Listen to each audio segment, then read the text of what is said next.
Yes, it is raining, but it's not pouring.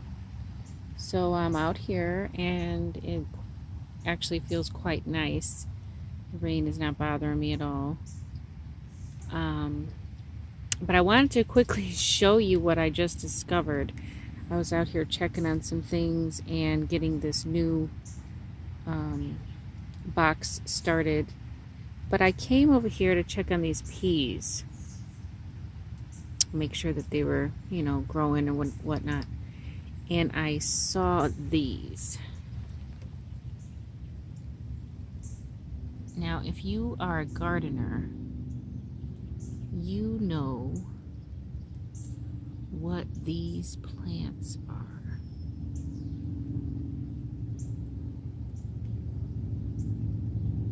And there are so many of them. I'm kind of excited because I was afraid I wasn't going to have enough tomato plants.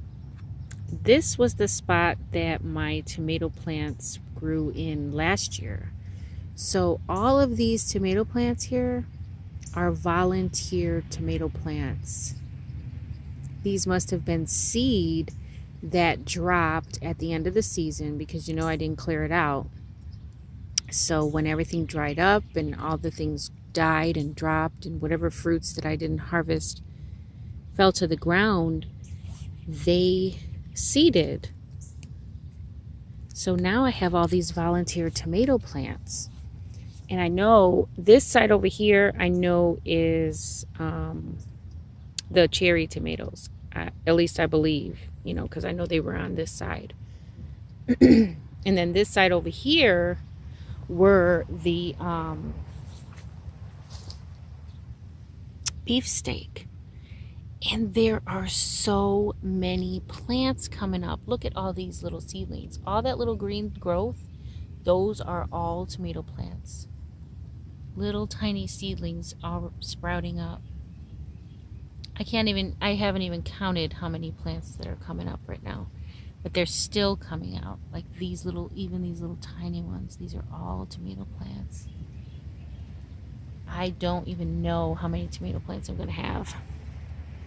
I just had went and bought some at the nursery because I was afraid I wasn't going to have enough.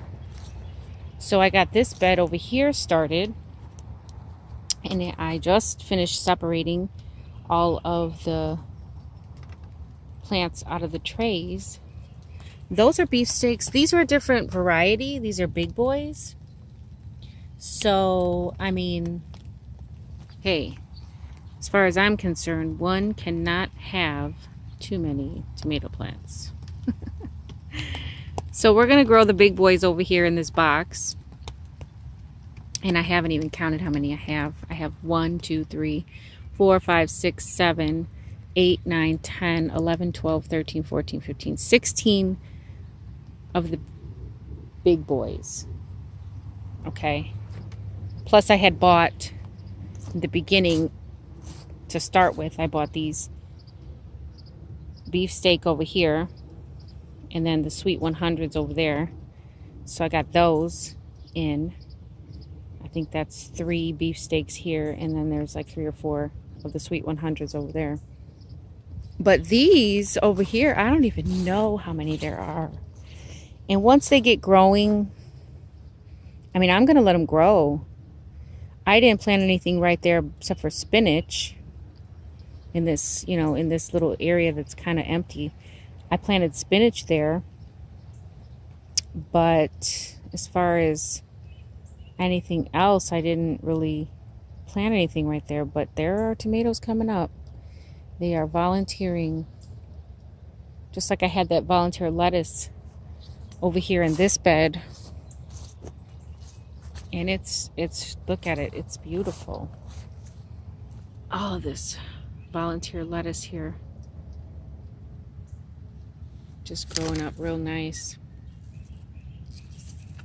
Zucchinis are looking good. Squash is looking good. Cucumbers, I don't know what it is. I have such a hard time growing cucumbers. Look at these spots on these cucumber plants. I might have to try to grow them in a container and see if that works. I cannot get cucumbers out of these beds. Last time I grew them all the way on that end, well, tried to grow them anyway, nothing. I got no cucumbers. I got a lot of vines, but no cucumbers. A lot of flowers, no cucumbers. So these are Market More cucumbers. The seeds that I started in the paper towel method, those were straight 8 cucumbers. So I am going to get those in the ground. But now that I'm thinking about it, I might just put those in a pot because I want some cucumbers this year. So anyway, I just wanted to show you guys those volunteer plants that I discovered. It just goes to show how good nature is. I mean, I didn't even plant those, and here they are, just volunteering. Peppers look like they're doing okay. This rain that we got, usually when there's a rain, the plants get a nice little boost. You start to see more growth. So hopefully the peppers will take off a little bit. And kale looks good. Swiss chard looks good. Lettuce over here. Lettuce is growing good. The red leaf, I don't see a big growth in the red leaf. I see some, but I don't see a big growth. The green is looking good. Those turnips actually are looking pretty good. The ones that I grew for the turnip greens, those are the ones that are in front of those 2 rocks there. So that's that. But I am excited about those tomato plants. Yes, yes, yes. Beans look good. They look nice and green, nice and healthy. Very nice. Well, that's it. I'm going to get back to these big boys over here.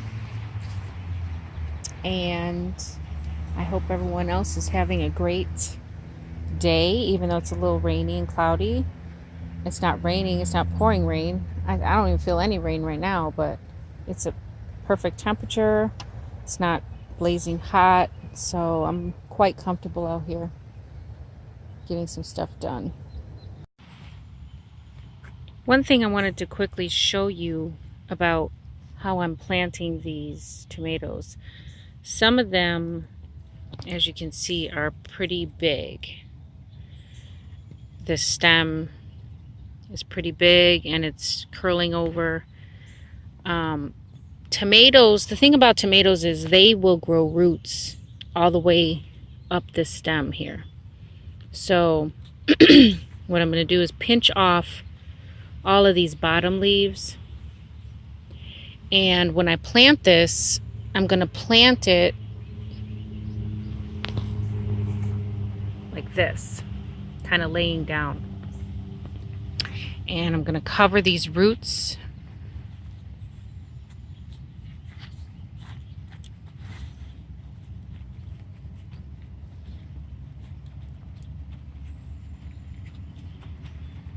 Make sure the roots are covered really good.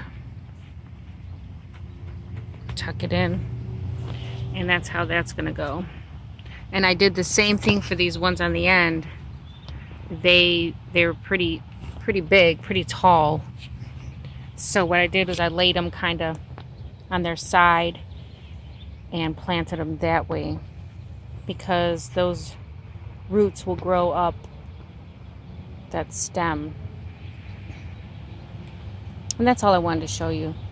When your plant starts get too tall for your bed, so I filled this bed, but I didn't fill it to capacity because I'm going to mulch it too. So that's one of the great things about tomatoes. These plant starts got a little tall, so I wanted to hurry up and get them in the ground while it was a little cloudy and not blazing sun, because that's the best time to transplant your transplants, is when it's a cloudy day or, you know, not so hot. You don't want to put transplants in the ground when it's 90 degrees. They'll get shocked and they might not survive. These ones are a little wilted over, but like I said, it's raining, so once they get a nice dose of this oxygen-filled rain, they'll look a lot nicer. I hope you guys learned something and hope I'm helping somebody. If you like the video, hit thumbs up, subscribe, share it. Have a great day.